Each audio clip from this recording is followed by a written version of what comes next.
Not ancient stories about the time before this one, when the animals were still people, before Coyote messed things up with his hapless machinations.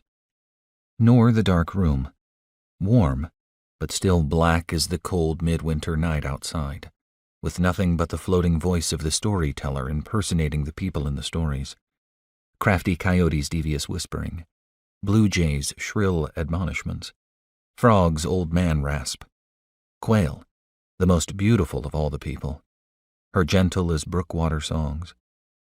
None of those things, but cows. Feeding the cows, their cloven hooves planted in the frost-covered earth, nostrils blowing steam above an unfastened bale of alfalfa. I would stand, warming my hands in my coat pockets for hours watching the cows. I had a good eye then, not just for an old cow's swollen knee, or maybe a rheumy eye, but even the faintest rise in her hide indicating the presence of a grub. And the alfalfa, too. It was best if you could see dried purple flowers, sign of an early June harvest, after just enough warm weather. I was 7. I had no cows of my own, but followed the local dairyman. I wanted a cow. No Indians at home, either. I was adopted. At the time, I knew nothing of my birth father, Emilio Eladio, or my Coast Miwok heritage. That would come 20 years down the road, and I would hear about the things the old-timers did. Winter activities, storytelling, for instance. Renowned Pomo basket weaver and Dr. Mabel McKay, who I was fortunate to have known, explained the rules about the ancient-time stories.